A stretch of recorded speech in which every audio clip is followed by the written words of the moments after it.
Assalamu alaikum, everyone. This is your host Bilal Wasti, and welcome to another episode of Idea Podcast Season 2. Today we have with us Mr. Muhammad Amir. He is an alumnus of Comsats University Islamabad. He was also a former member of Idea Comsats. Right now, he is a cybersecurity consultant in Devo team in Prague, and he is also joining us from Prague right now. Thank you so much for being here, sir, today. कैसे हैं आप? मैं बिल्कुल ठीक ठाक। आप कैसे हैं? How are you? How are you doing? Allah ka shukar, Allah ka shukar. So we'll start with a little short introduction about yourself, where you're from, basically, and how was your early education like? If I can explain in a shortly, like I'm from Hyderabad, which is a part of Sindh, and I have the early education from there. Hmm. And after that, I did my bachelor's in electrical engineering from Comsats, where I was also part of IDEA. I was in Hmm. IDEA for around 4.5 years because my degree took a bit long than normal. Like I was in the Comsat for 4.5 years. And I had a pretty good experience there. I did my bachelor's from Comstat, and after that, I did around 2.5 year work in Pakistan in one of the like companies which is owned by the Chinese government. And then I worked mostly in the projects related to the CPEC. I was in the Gwadar. I was in some other parts of Pakistan, mainly focus on the CPEC. And then I thought, okay, let's study a bit more. I came here in Prague for masters. After finishing masters, I started working here, and I got a good opportunity in the field of cybersecurity. And for last around 1.5 year, I'm working here as consultant in one of the companies here. I work in a French company, so it's good. And I'm working here in Prague and based in Prague. I think that's all the introduction Yeah, yeah. for my So side. I will ask a bit question for you from your university life कि idea as a society ने आपको कैसे groom किया? Yeah, be honest with you, like when jab mera like I had the first introduction with idea in the June of 2000. I mean, after the in the first semester, it was in I think August of 2011. They Mhm. had the event called Buzz Make Ball. उस event में I Okay. met some people, especially the Saifullah Bhai, and we have Asadullah Lagari and some other people. And I really liked the event. And then I met Sarasan Malik. Okay, I said, I have a like good skills with the camera and also with other things. So if I can share something, the idea, it will be good for the society and also for me because it will help me to come up with a passion which I was like looking for since more like my early childhood because I was more towards making the videos and photos. And then, okay, at that time I had my own personal camera, which is a DSLR. I think it was a Canon 1100D. It was my first DSLR Mhm. camera.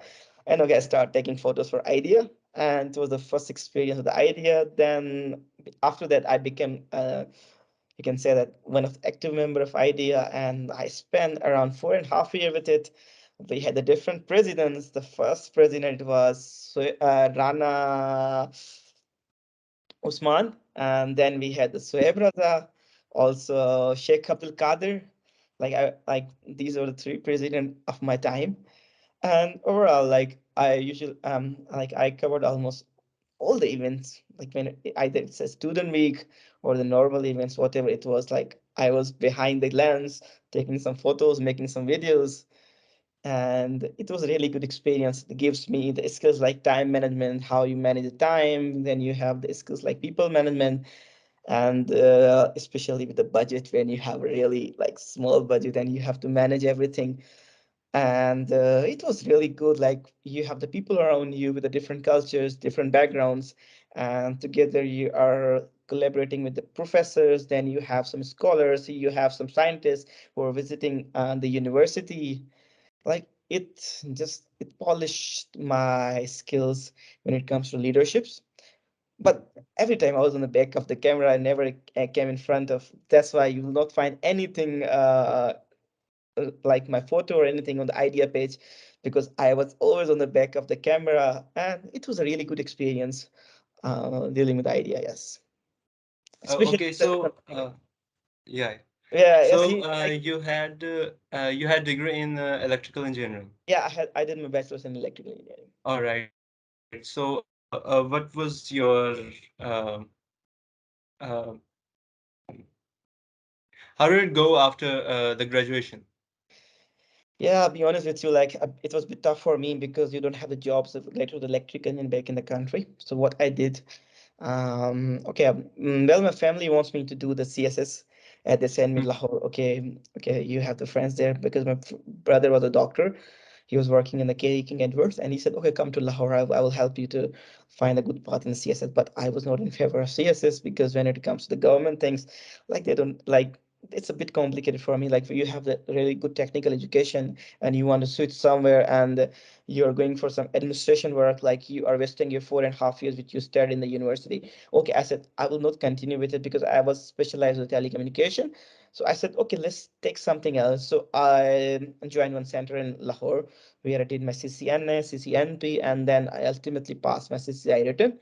At the same time, I also passed plenty of certification for Huawei. And when I passed my HCI, then I got an offer from like well, I applied for the Huawei, and then I got an offer from another Chinese company, and then I was hired by them as a network engineer. And be honest with you, after the bachelor, it's really hard for me to find a job in my field. That's why this is one of the reasons that I switched my field from uh, electrical engineering to network engineering, more specifically the security and cybersecurity. So I worked there in that company for 2.5 years in Pakistan. And in during the end of 2019, my colleagues were mostly like they were the foreigners. So okay, so they told me, okay, you have the good skills and everything, but I think you should pursue your further education. Even I met Sir Ehsan when he was on his tour for Balochistan, I think in the 2020 in the early. I told him, sir, I want to pursue the higher education, and he guided me very well. And then we had a good discussion about it, and then I applied for the master's program. I got the admission here in it is one of the best universities here in Czech Republic. I was on a partially scholarship, and I got the opportunity, and I came here for the master's. And after around like well, it was be honest with you, the study in Pakistan is comparatively hard. What we studied here it's not just about the quality. Quality is also the similar, but the pressure which is put in Pakistan for the bachelor's or in the master's is not the same here. So it's like there is a like work-life balance, also the education life balance here. So you have the Mhm. life, you have the education. They will not put you too much tough time, and so you have the balanced lifestyle here. So after finishing my master's, like and during the master, I got the opportunity here and from the job fair which held in my university. I said that by taking consideration my experience from past experience, they hired me in their company as a technical specialist. And then after like working with them for almost 1 year, they promoted me to the consultant and more specifically a cybersecurity consultant. And it was a really good experience. And when it All comes right, to the so you consultancy have. part, you need the Mhm. leadership skills. I think the leadership skills from IDEA that Mhm. polished me a lot and that helped me to come up with this position. Because when you're a consultant, you have to deal with the clients, you have to deal with the customers around the world, and how you're speaking, and how you're dealing with the clients. It helped me a lot. So IDEA is one of the key factor behind this. Nice, nice. So you have worked in Pakistan for 2.5 years, I guess, Yeah, right? almost 2.5 years. And you are in Prague for like now 2.5 years also. Yeah, almost 2.5 years. Yes. So what is the difference between working in Pakistan and in Prague? I'll be honest with you, like there's a plenty hell of difference between both of the countries. And the major difference is the work-life balance. Mhm. Here, you don't have any pressure for the work. Here you have the different departments which care about you. They will give you the facilities for your entertainment, like you have the budget for your entertainment and everything. You have the work-life balance. If you're working from 9 to 5, it's 9 to 5. You cannot even work after 5 p.m. So even you cannot work at 8:30 a.m. So it's like 9 to 5, which means 9 to 5. You don't have to work after that or before that. You have the work-life balance. And the in Pakistan, like sometimes you have to finish around 9 p.m. if you're like, and you don't have like work-life balance over there. And even you're working in the best companies in Pakistan, so it's a bit complicated as per my experience. everybody has a different experience, a different views. But for me, like here, you have the work life balance, you have a life, you have a really different culture, and I think the work life is a bit different in Pakistan and here. Yeah, yeah. Okay, so you shifted from electrical engineering to cybersecurity. Yes, I even have the Right. master in cybersecurity. Yeah. So I will ask, what is the world of cybersecurity? So be honest with you, like Pakistanis are like, if you Google it, you will find the first virus, which was a brain boot sector virus, which was invented by the Pakistanis in 1986. It was two brothers, Basit and Amjad Farooq Alvi. They invented this virus in 1986. It was like they infected 5.2 inches floppy disks, and I think this was because they were running a computer store in Pakistan, and they came up with this virus, and they are now, like, you can say that pioneers of cybersecurity back in the, like, when I was taking my first interview with my company, when I told them I'm from Pakistan, then my manager told me, do you know one thing? In what? The first computer virus was invented in Pakistan. At that time, I didn't knew that the first computer virus was invented in Pakistan, but they explained me. Okay, then I was feeling a bit proud. Okay, yes, this is a good thing that I'm from Pakistan, and the first the virus was created in Pakistan. This is good. But when it comes to the cybersecurity, I think Pakistani people, they have a brilliant mind. They have the brilliant experience when it comes to the IT, but because of like even our education system is really good. I think we are just lacking with the talent, because like most of the talent, they don't know what they have to do in their early lives. So even if they, like, just take an example of most of the families, they put a pressure on the like the child. Okay, you don't have to take this computer, or you don't have to go to art. Either they want that you should go for the engineering or being a doctor, because they have a pressure of the society. This is our Pakistani culture. If our child is not become an engineer or doctor, it will be shameful for us. So I think if our families and parents, if they more focus what the child want, it will be more good for our country to come up with a brilliant talent, because Pakistan is really amazing in the almost every field. And being a Pakistani, I feel that we have the brilliant talent, we have the brilliant minds. Just take an example of the past. We produce brilliant, amazing scientists, doctors, and everything. So I think this is one of the factor. And I think Pakistan has potential to grow in the field of not just in the cybersecurity, in almost every field. It comes to the sports, when it comes to the IT, engineering, physics, chemistry, whatever it is, like, it's always great. Okay, okay. So, I would say, I would ask, where does Pakistan stand in the world of cybersecurity? If we are here and we face a cybersecurity threat, so how often is it in Pakistan's favor कि हम उस threat को रोक सकते हैं या पाकिस्तान में इस वक्त क्या सूरत हाल है इसकी? Well, I don't have any idea that who is like managing and what type of the team is managing the cybersecurity threats. But be honest with you, like there is an amazing talent back in the Pakistan when it comes to the cybersecurity on the or the computer coding, Mhm. and there's really, like, if you see the world of freelancing, Pakistan is leading. India, Pakistan, these are the leaders in the field of coding and also in the field of freelancing.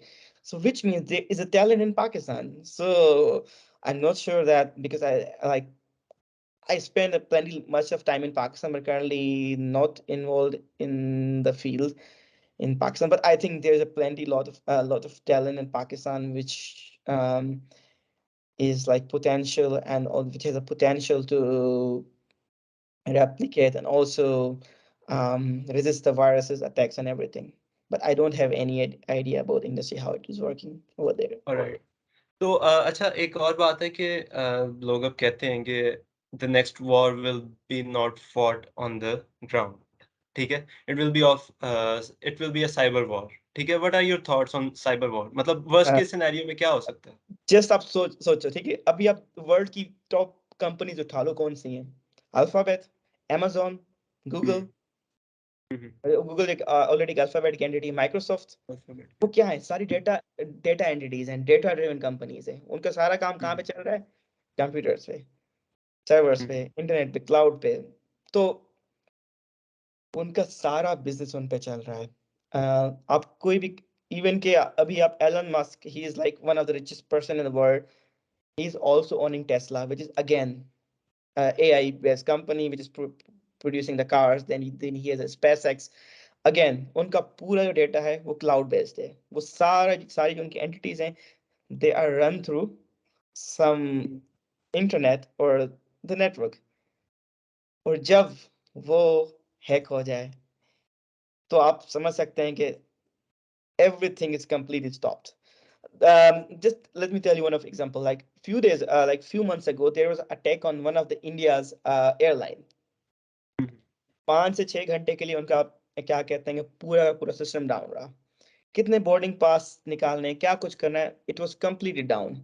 उनका पूरा का पूरा system, it was just a small airline. Imagine the Amazon web services which is running the world of cloud, Google services which is running the world, अगर वो 5 से 6 घंटे के लिए डाउन हो जाए, वर्ल्ड का बिजनेस रुक जाएगा, शॉपिंग रुक जाएगी, ट्रांसपोर्टेशन रुक जाएगी। आई मीन के everything is completely down. So even like recently we have the Ukraine and Russia, or like even though they're fighting physically, but on the back end there is plenty of attacks. Sometime Russia is going to do some cyber attack on the Ukraine, some the Ukraine is going to do some cyber attack on the Russia, and even the countries in the European Union, they're also afraid because they also receive the threats from them, different type of viruses and everything. So when it comes to vulnerability, viruses and everything, so it's really hard. So जब आपका दुनिया का पैसा हो गया, दुनिया की क्या कहते हैं कि पूरा काम हो गया, the work, everything is working on the internet. So it's like the if you there is cyber war, they can crash everything. Just imagine like आपका पूरा पैसा एक बैंक में पड़ा हुआ है. Again, the banking system is still online. So just imagine within seconds, पूरा का पूरा bank system down and you're down. So we are living in 21st century, which is also known as the data driven world. तो आप समझ सकते हैं कि एक बहुत ज्यादा क्या कहते हैं कि नुकसान हो सकता है in terms of when there is some cyber attack or anything like this. Alright. अच्छा, अभी आपने एआई के बारे में बात की है, आर्टिफिशियल इंटेलिजेंस के बारे में। तो व्हाट वुड यू से in like 10 to 20 years AI कितना इवॉल्व कर सकती है? लाइक एआई तो अभी काफी ज्यादा इन्वॉल्व कर चुकी है और अभी कर रही है. Like humans are dependent on AI completely. Like even like we have the automation in almost every tool. We're coming with artificial intelligence algorithms that how we can sustain and how we can ease our life when it comes to either electricity, computers, or anything. You have the AI almost everywhere. Like, believe me, like when I come to home, if I forget to turn off the light, I've just opened my phone. Okay, Siri, turn off my electricity in my home. Okay, everything is off. Right now, I'm going to sleep on my bed, so even my like TV is completely AI. Okay, turn off the TV, everything. So we are completely dependent on the AI. It's not only in the field of like your lifestyle, your work, your processes, everything is coming up with AI, and AI is currently involving in the field of robotics.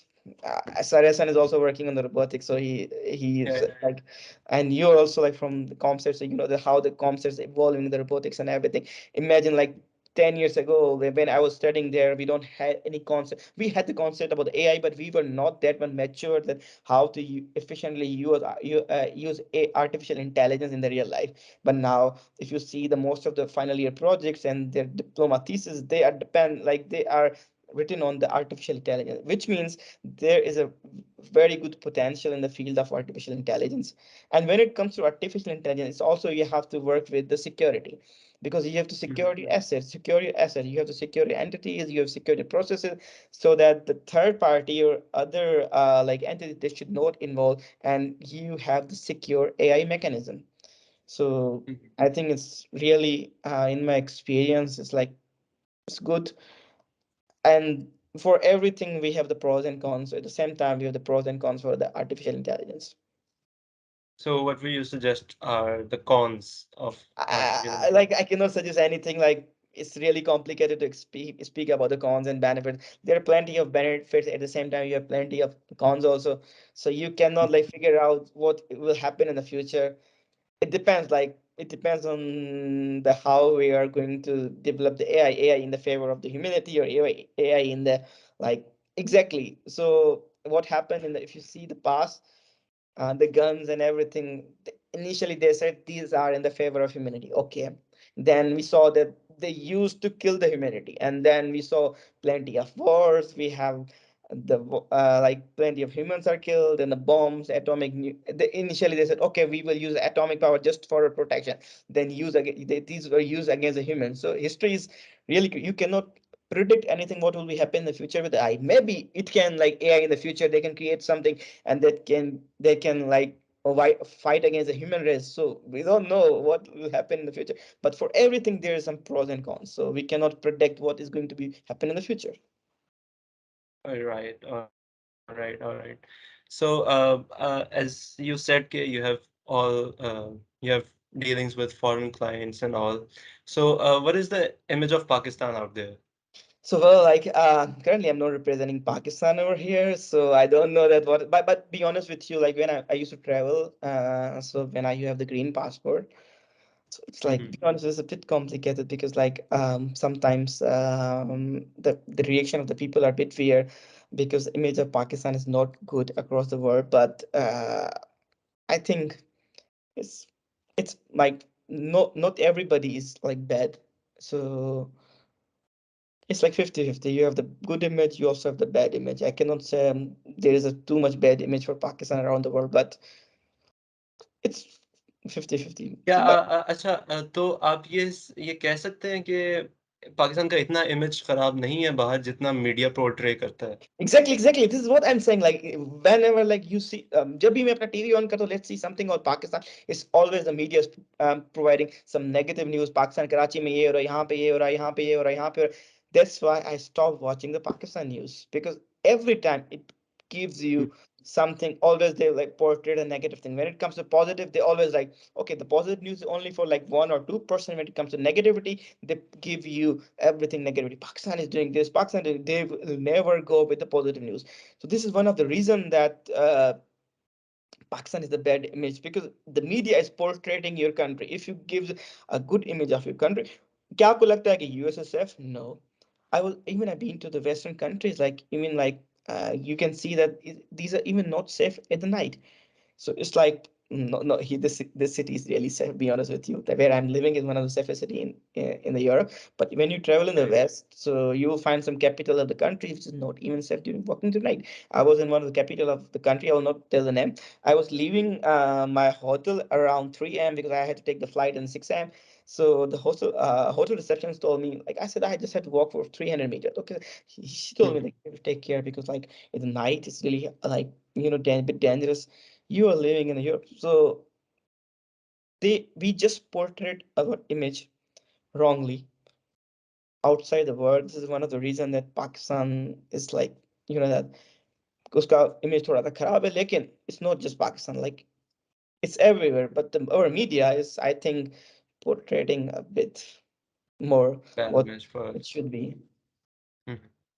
And one more thing, look, Pakistan is famous for hospitality. They never show that Pakistan is a really hospitable country. And I have the people from Mhm. here, they visit in Pakistan, and they say always we receive a really lot of love there in Pakistan. And right now there's floods in Pakistan. Like my company, they like where I was working, the people from work at they are asking me that how to do the donations and how to. Then I told them, okay, this is the website where you can do the donation. So everybody cares about Pakistan. Everybody knew about Pakistan, but the issue is that our media is portraying it in a very wrong way. That the world is saying, okay, this is a really shit country, but no, it's not. All right, yeah. So, Acha, it was like a really deep conversation about Pakistan. So, आगे चलते हैं. तो I would like to ask के what would your advice be to the younger generation? मतलब क्या क्या Uh, चाहेंगे कि younger generation को पता I, हो कि I'm not जो saying आपने अपनी करियर में कोई I'm that मिस्टेक्स old. की हो. I'm not saying that I'm too much old to give them the idea that what you have to do because I'm not that much experience with it. So maybe as like I cannot even consider myself as too old to like with too much experience. But be honest with you, like so work hard. जो आपको अच्छा लगता है वो करें और उसमें अपना मन लगाएं. देखिए कामयाबी आपके कदमों में है. सही सही. All right. So, And uh, one more thing, like always respect your elders and parents. Yeah. All Yeah, right. All because right. like I'm living away from home since young age, so I know what is the love of the parents and everything. So when you're meeting your parents like once a year, for me almost 2 years here, I never been to Pakistan. So it's like always respect your parents, your family, because like you will realize is when you leave the home. Right now they don't have any idea how the parents are and how much they worked on it, on your personality, on your education, and everything. So once you live away from them, when you're in the like out of like somewhere outside the home for a pretty long time, then you realize that parents are really important in your life and also your family. So only one suggestion when it comes to the family: respect your parents, and that's all. All right. All right. Thank you so much. Thank you so much for joining us today. So, it was our pleasure to have you here. So, this is the end of another episode of Idea Podcast Season 2. इंशाल्लाह next episode में आपसे मुलाकात होगी. तब तक के लिए stay safe. Allah Hafiz. Thank you, everyone. Allah Hafiz. Bye.